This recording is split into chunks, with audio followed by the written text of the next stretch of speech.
Hello guys, magandang araw again. Ako'y nagbabalik sa aking channel. Ngayon naman, ang ating gagawin, tayo ay gagawa ng floating shell. So, ang ating materialis na gagawin ay nagagamitin pala ay tubular. Tubular na 1.5 by 1.5. Yan. Na tubular. Ito pa ay aluminum din yan. 1.5 by 1.5. Tapos gagamit tayo ng 8x12 na screw para ikako natin sa wall. Didikit sa wall. Tapos tox po na number 8. Tapos gagamit din tayo ng ACP para pang natin sa pang sahig. ACP. Tapos sealant po. Yun lang po ang ating gagamitin na materials. Okay po, simulan na natin. Magkakat muna tayo ng ating tubular na aluminum.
So, yung ating gagawin na floating cabinet ay dito natin ilalagay. So, papalitan natin itong floating shell pala, hindi floating cabinet, floating shell. Ayan. Diyan natin ilalagay kasi ito inagay ay na yan eh. Ako rin ang gumawa niyan, plywood lang kasi yan.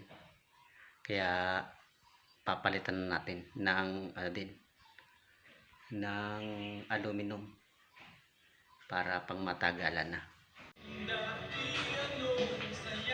Okay guys, lalagyan na po natin ng bracket ng ating gagamitin. Ito.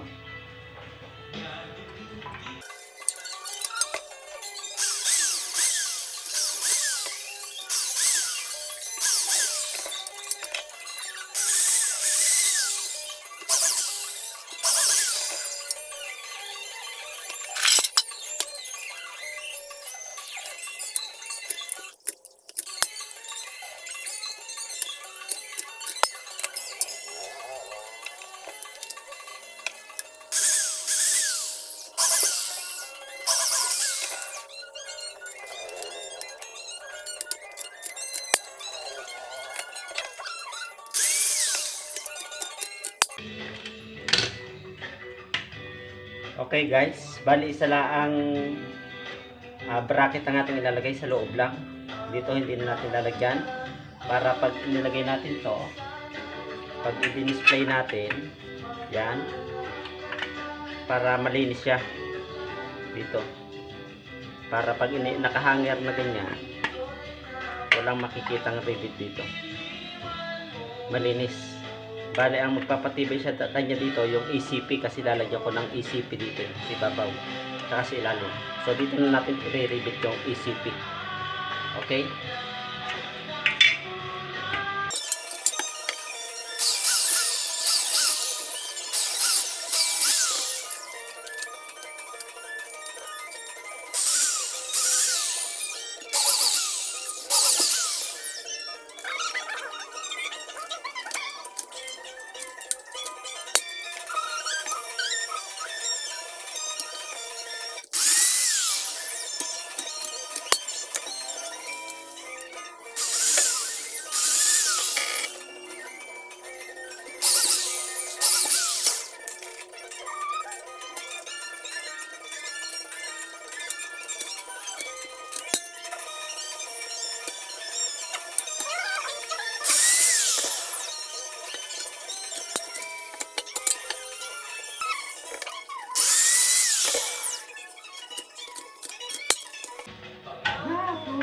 atin.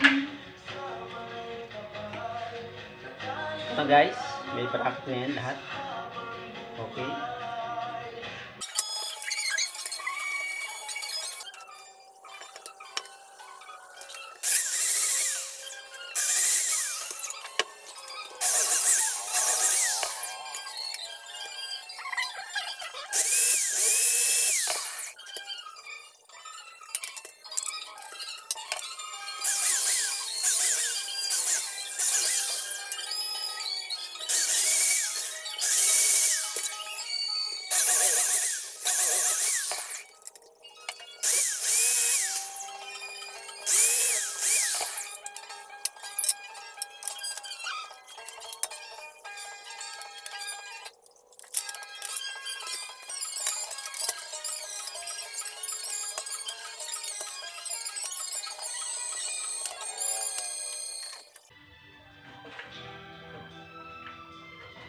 Pero guys, yung ating floating shelf.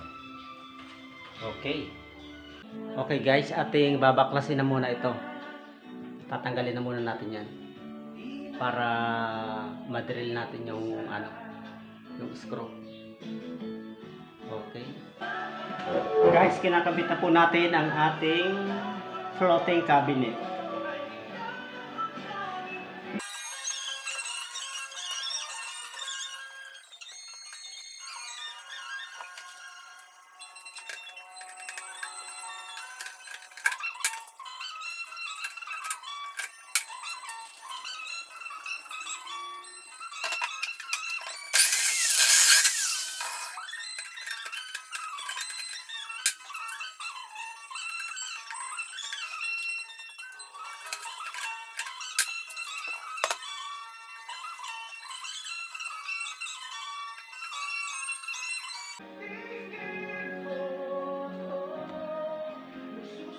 Okay.